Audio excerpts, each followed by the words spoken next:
I want to start with a truth we all know deep down. Not everyone who walks into our lives comes with good intentions.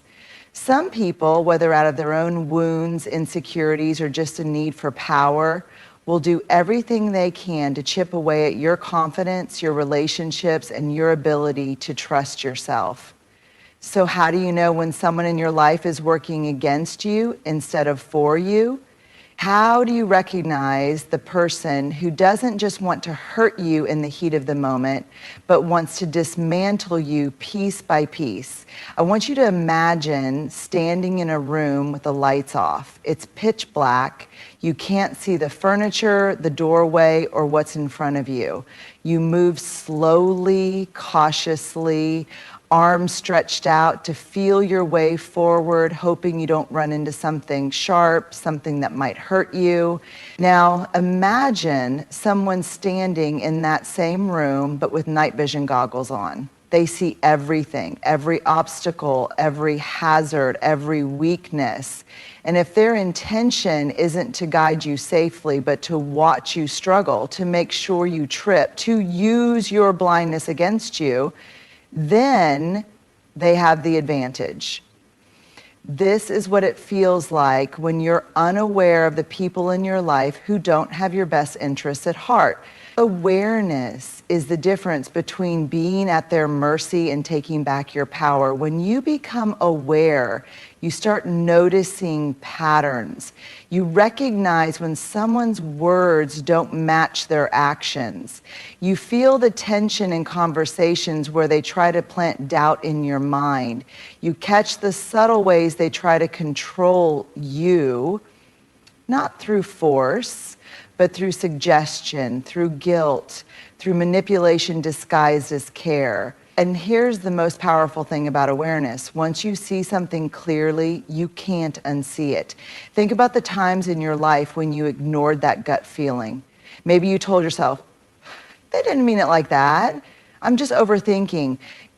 I should give them another chance. And then months, maybe even years later, you look back and realize the signs were there all along. That gut feeling was right. That quiet voice inside you was trying to warn you. The problem isn't that we can't see red flags. It's that we're often taught to second guess them. We are taught to be understanding, to be patient, to assume the best in people. And while those are beautiful qualities, they can also make us vulnerable to people who don't deserve that level of grace. Awareness is learning to trust yourself again. It's paying attention to how people make you feel, not just in the good moments, but in the quiet ones, in the moments where you leave a conversation feeling uneasy, questioning yourself, shrinking just a little bit more than before. The moment you become aware is the moment they lose their grip on you, because people who want to control, manipulate, and destroy you thrive in the shadows. They thrive in your self-doubt. But the second you turn the lights on, the second you say, I see what's happening here, everything changes. Because now you have a choice. You can step away, you can set boundaries, you can stop giving them access to your mind, your emotions, your energy. And that right there is where your power begins. Emotional manipulation is one of the most dangerous tactics used by people who seek to control and dismantle you, not because it's loud or obvious, but because it's quiet, subtle, and designed to make you question reality itself. It doesn't show up in the form of a direct attack. It creeps in like a slow poison, one drop at a time, until you're no longer sure if you're standing on solid ground or sinking into emotional quicksand. So how does it work? How do manipulators gain control without ever having to raise their voice or make a direct demand? One, they twist your emotions against you. At first, they might come across as deeply caring. They listen intently. They remember small details. They offer comfort when you're down. But over time, that attentiveness is used as a weapon. They know your fears, your insecurities, and your emotional triggers, and they begin to use them against you. Maybe they criticize you, but wrap it in false concern. I just worry that you're too sensitive. You need to toughen up. Maybe they invalidate your feelings by making you doubt yourself. That never happened the way you remember it. You're exaggerating. Maybe they turn your love and kindness into a burden. If you really cared about me, you wouldn't question me. Little by little, they shape the way you see yourself. They make you feel like you're the problem, like you're overreacting, misunderstanding, or just being difficult. 2, they create a cycle of highs and lows. One of the most dangerous aspects of emotional manipulation is the cycle of reward and punishment. One moment they're warm, affectionate, and deeply understanding. The next they're cold, dismissive, or angry. But they won't tell you why.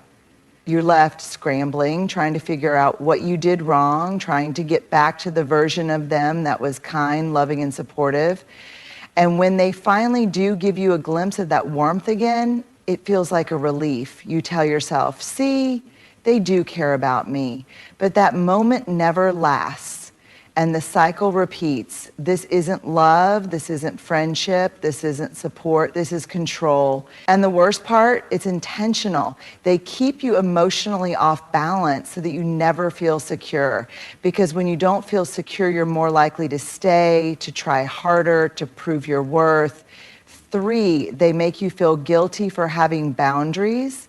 Emotional manipulators hate boundaries because boundaries are the one thing that keeps them from having full access to your mind and emotions. So the moment you try to establish one, whether it's saying no, asking for space, or standing up for yourself, they flip the script. Wow, after everything I've done for you, this is how you treat me? I guess I'm the bad guy now, right?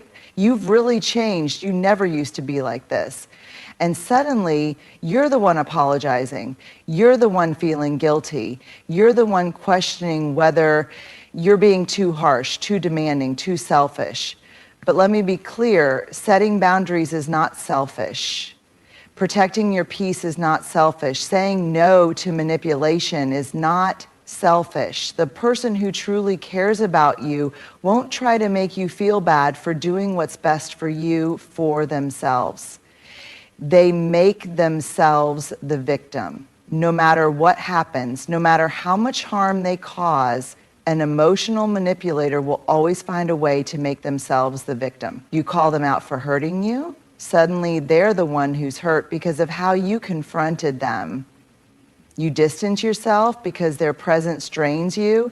Now they're telling everyone how cold and heartless you've become. You stand up for yourself after months or years of being treated unfairly. Now they're saying, I don't know what happened to you. You used to be so kind. They rewrite this story so that they are the one who has been wronged and you are the one who should feel bad for speaking up. This is not accountability. This is manipulation. 5, the silent treatment and emotional withholding. There's another tactic emotional manipulators use when they can't control you through guilt or distortion. They control you through silence. They withhold affection, they ignore your messages, they act like you don't exist until you're desperate to make things right. And then when they finally do acknowledge you again, you feel relieved. But that's the trick. They want you to associate emotional security with their approval. They want you to crave their validation. And once they know you'll do anything to avoid their silence, they own you. How do you break free? Awareness is step 1. Once you recognize manipulation, it starts to lose its power. The next step, stop playing the game. Stop explaining yourself to someone who is committed to misunderstanding you. Stop seeking approval from someone who thrives on making you doubt yourself. Stop trying to fix a dynamic that was designed to keep you small. The truth is, you don't owe anyone unlimited access to your emotions. You don't owe anyone endless chances. And you don't have to carry the weight of someone else's emotional dysfunction. People who love you won't use your emotions as weapons. People who respect you won't make you question your own reality.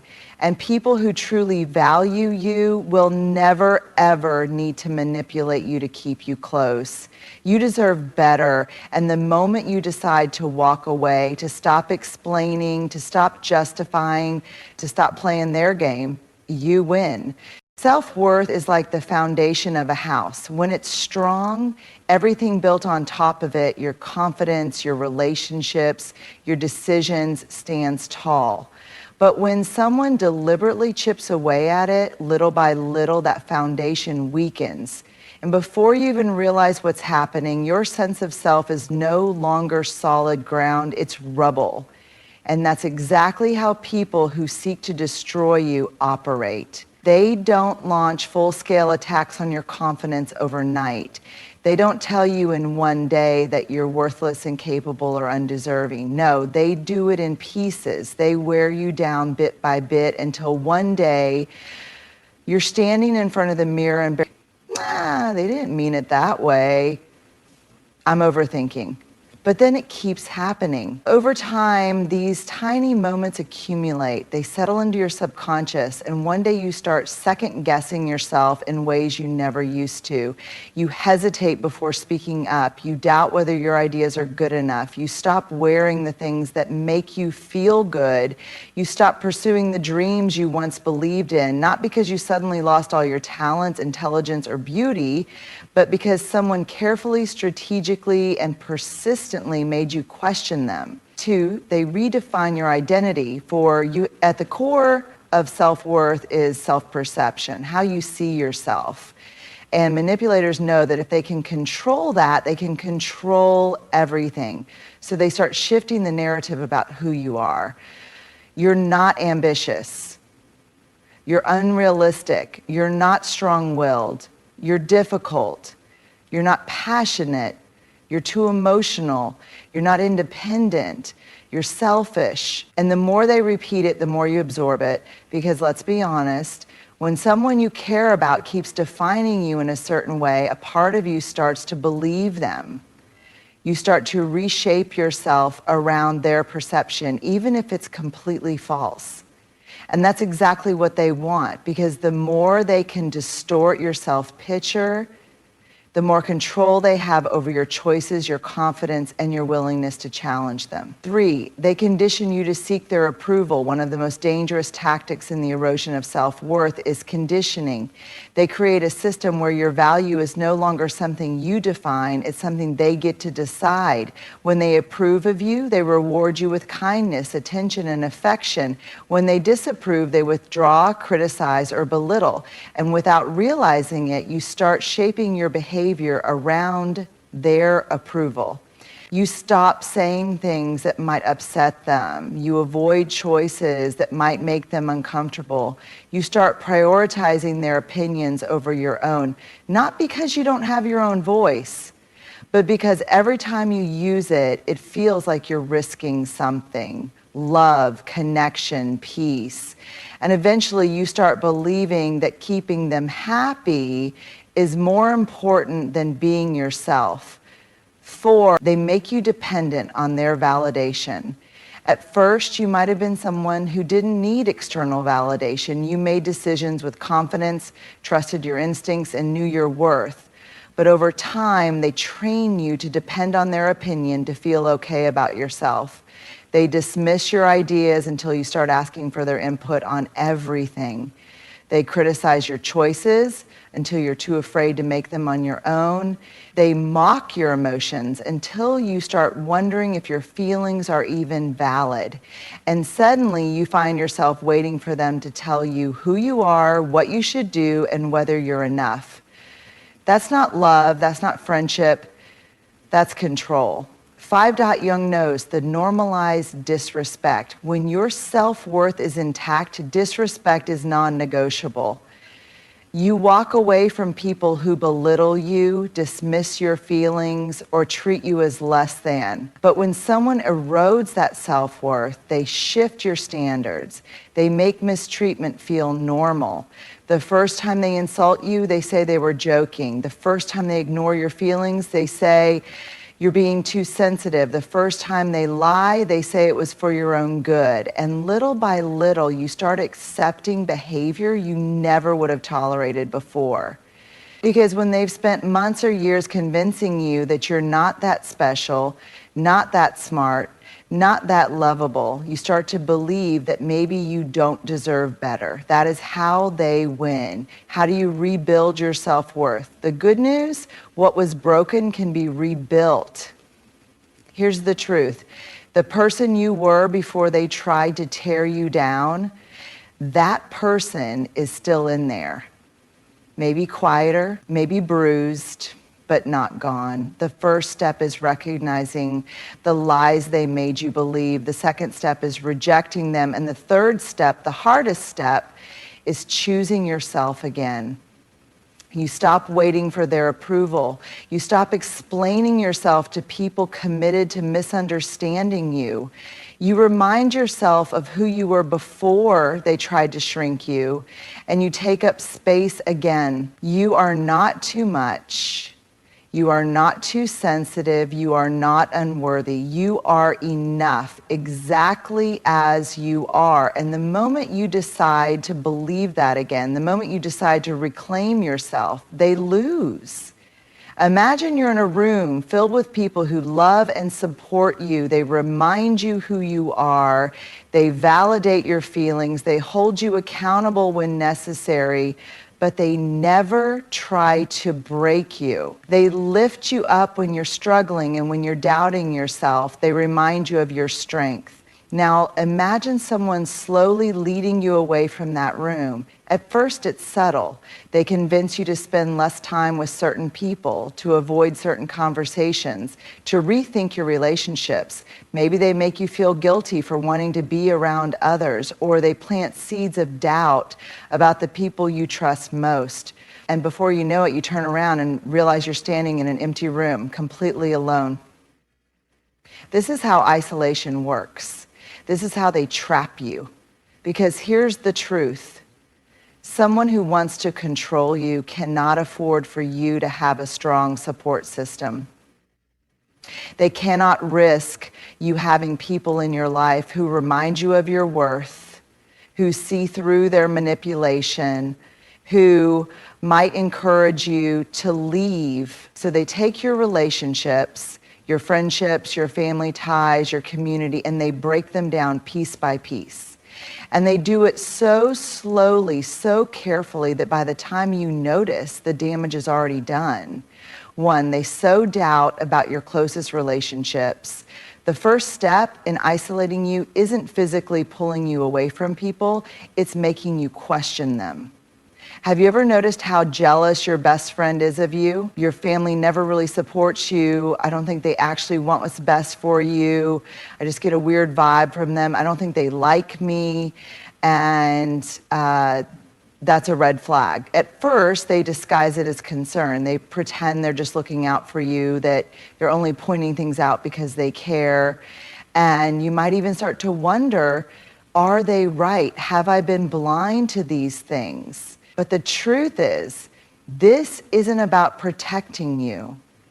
This is about planting doubt. Because the more you question the people in your life, the easier it is for them to create distance between you.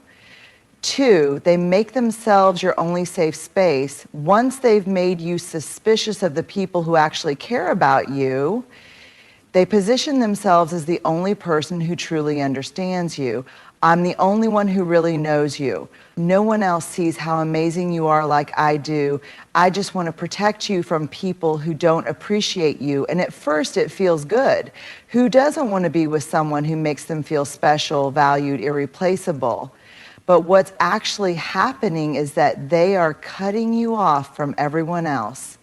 They're ensuring that your emotional security is dependent on them and them alone. And once they know they're the only voice in your life, they can start reshaping your reality. 3, they create conflict between you and others. If convincing you to doubt your relationships isn't enough, they'll start creating actual fights and misunderstandings. Maybe they tell you that someone talked badly about you behind your back. Maybe they twist your words when talking to someone else, creating drama that never needed to exist. Maybe they directly interfere, sending messages, stirring up tension, making sure that you feel like you're constantly at odds with the people you once trusted. And eventually you get tired of the drama, tired of the tension, tired of the confusion. So to make things easier, you withdraw. You pull back from friendships, from family, from social spaces. You convince yourself that life is simpler this way. But what you don't realize is that this was their goal all along. 4, they make you dependent on them for emotional support. Once they've successfully cut you off from the people who genuinely care about you, they become your only source of emotional validation. Now, when you're struggling, you have no one else to turn to but them. Now, when you're feeling insecure, they are the only person who can reassure you. Now, when you're questioning yourself, they are the only one giving you answers. And here's the dangerous part, because they are now your only emotional lifeline, you start doing everything in your power to keep them happy. You start bending over backward to avoid upsetting them, because losing them would mean losing the only connection you have left. And that's how they gain total control.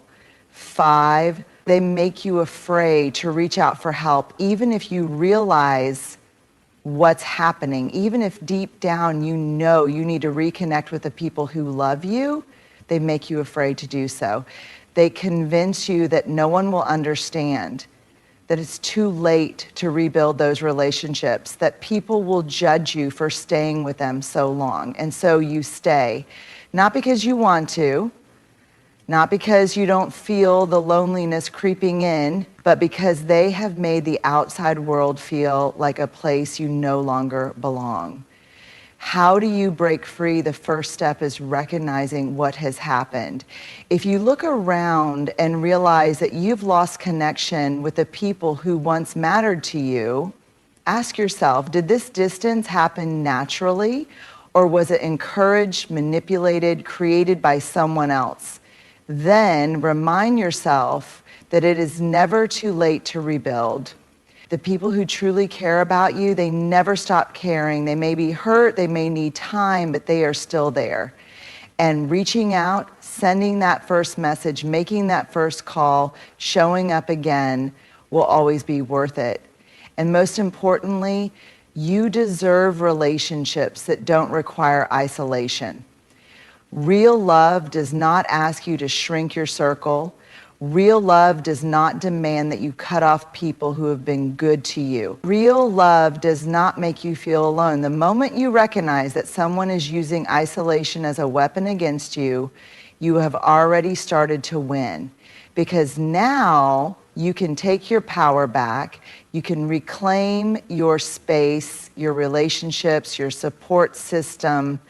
And once you do, once you reconnect with the people who truly have your best interest at heart, they lose. When we think of control, we often imagine it as something obvious, someone barking orders, demanding obedience, or using threats to get their way. But the most dangerous kind of control doesn't look like control at all. It looks like love. It looks like concern. It looks like someone who just wants what's best for you. And that's exactly why it's so dangerous, because when control is wrapped in the language of care, it doesn't feel like manipulation. It feels like protection. It doesn't feel like being trapped. It feels like being looked after. And by the time you realize what's happening, the walls have already closed in around you.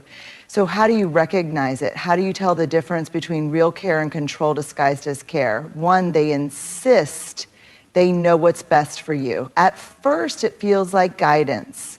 They give you advice. They help you make decisions. They share their perspective on your choices. And that's normal, right? That's what people do when they care about you. But then you start to notice a pattern. Their advice isn't just advice, it's an expectation.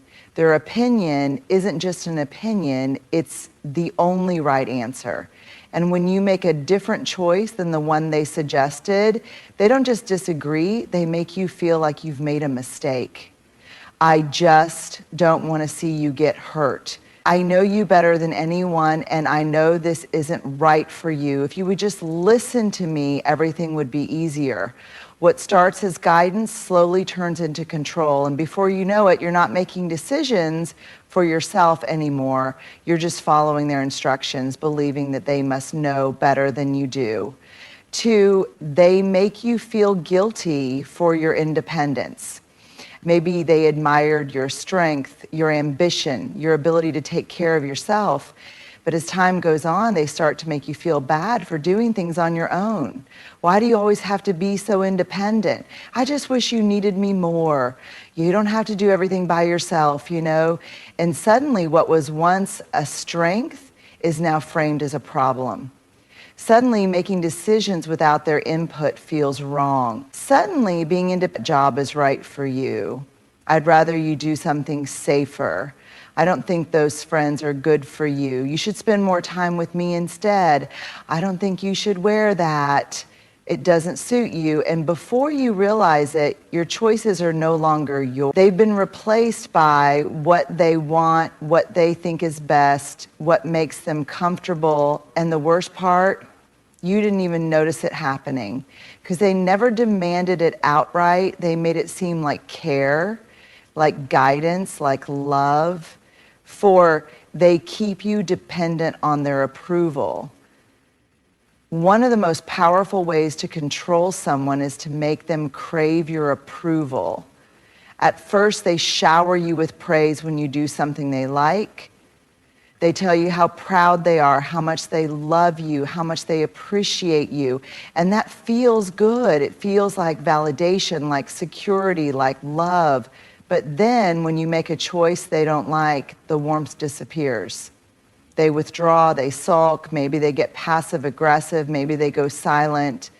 And suddenly you're left wondering, what did I do wrong? And so without even realizing it, you start making choices not based on what's right for you, but based on what will make them happy. You stop following your own instincts and start chasing their approval. That's not love, that's control. 5, they frame control as protection. This is the most dangerous trick of all. When they tell you what to do, limit your choices, or discourage your independence, they don't do it with anger. They don't frame it as control. They frame it as protection. I just don't want to see you struggle.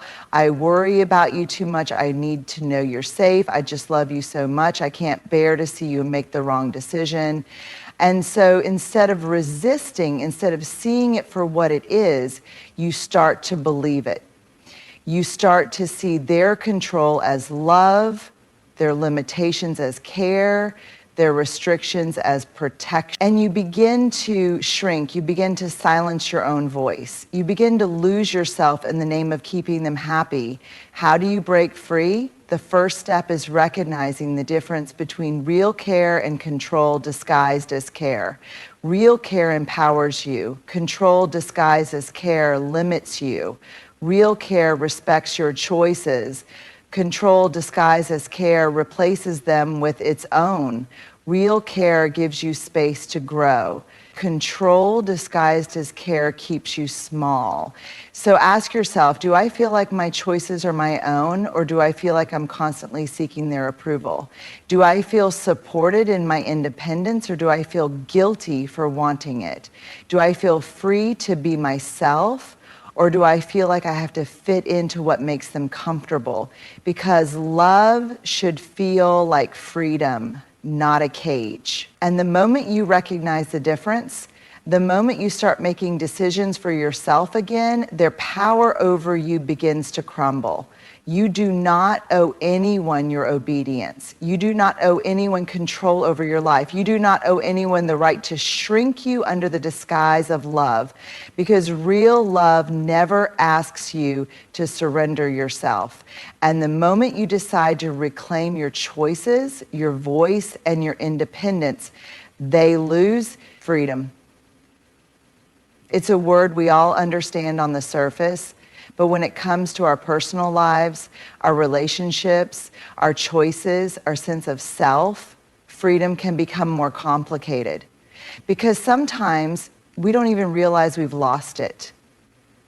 Freedom isn't just about physical independence. It's about emotional and mental liberation. It's about breaking free from control, manipulation, and toxic influences that keep us small. It's about stepping out of the shadow of someone else's expectations and standing fully in who we are. But here's the truth. The path to freedom isn't always easy. It's not a single dramatic moment where you suddenly break free and never look back. It's a journey, a process, a fight to unlearn what you've been conditioned to accept and rebuild the strength you didn't realize you had lost. And that journey begins with a single decision. I deserve better. Step 1. Recognizing that you are not free, the first step to reclaiming your freedom is admitting that you've lost it. And this is harder than it sounds, because when someone has spent months, maybe even years, convincing you that their control is love, that their limitations are protection, that their manipulation is care, it doesn't feel like a cage, it feels like safety. So how do you know when you've lost your freedom? When your choices no longer feel like your own. When you hesitate before speaking, afraid of how they'll react. When you feel guilty for wanting something that they don't approve of. When you've lost relationships, dreams, and parts of yourself to keep them happy. When you feel exhausted, not just physically, but emotionally and mentally, because you are constantly trying to meet their expectations. Recognizing these signs is painful. It forces you to face the reality that someone you trusted, someone you loved, has taken more from you than you realized. But here's what you need to understand. This is not your fault. You did not allow this to happen because you were weak. You did not stay because you were foolish. You stayed because you believed in love, in care, in the good in people. But now it's time to believe in yourself. Step 2, reclaiming your voice. Once you recognize that you've been controlled, the next step is learning how to speak again. Because one of the first things that control and manipulation take from you is your voice. They make you question yourself. They make you afraid to express your thoughts, your needs, your desires. They make you doubt your own reality. So now you have to take your voice back. And it starts with small steps. Speaking up even when it feels scary, saying no without justifying it, expressing your needs without apology, allowing yourself to have opinions even if they go against what they want. At first, it will feel uncomfortable. You'll feel resistance, both from them and from within yourself. But the more you use your voice, the stronger it becomes. And the stronger it becomes, the harder it is for them to silence you. Step 3, rebuilding your support system. When someone wants to control you, the first thing they do is isolate you. They take your relationships, your friends, your family, your community, and break them down piece by piece.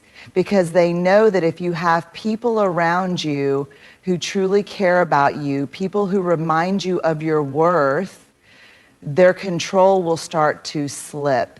So now you have to reconnect. And this part can feel overwhelming. Maybe you're afraid that too much time has passed. Maybe you're ashamed of how long you stayed in the situation. Maybe you worry that people won't understand. But here's the truth. The people who love you have never stopped loving you. Yes, there may be some hurt feelings. Yes, there may be some relationships that need to be repaired.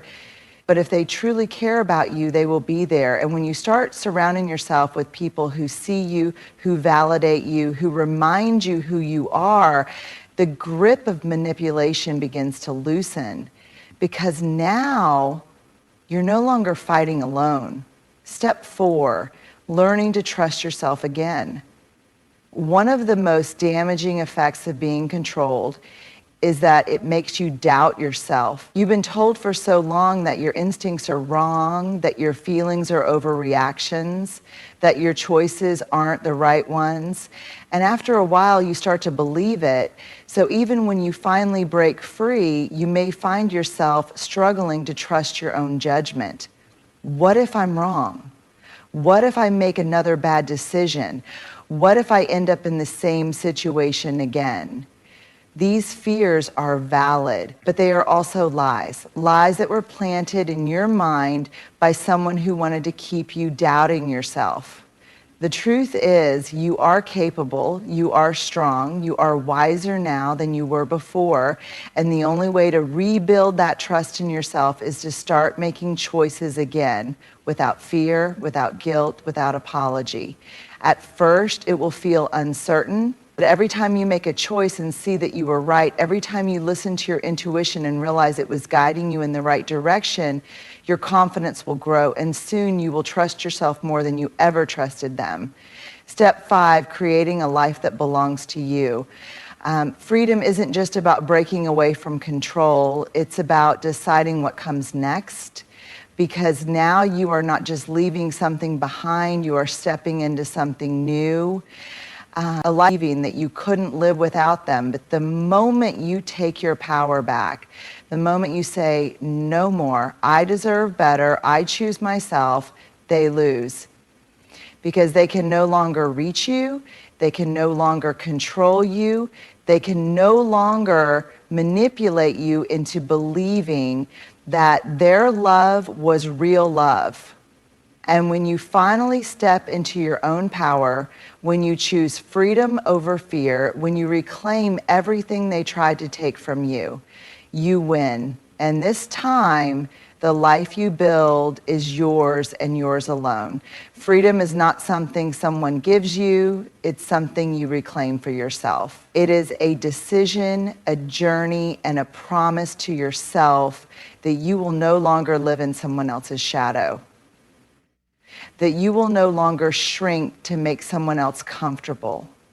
That you will no longer mistake control for care. The truth is, breaking free is not just about walking away from manipulation and control. It's about rediscovering yourself. It's about unlearning the doubts and fears that were planted in your mind. It's about realizing that your voice matters, that your choices are valid, and that you are worthy of a life that is truly your own. Yes, the path to freedom is difficult. It requires courage to face the truth, strength to stand up for yourself, and resilience to rebuild what was lost.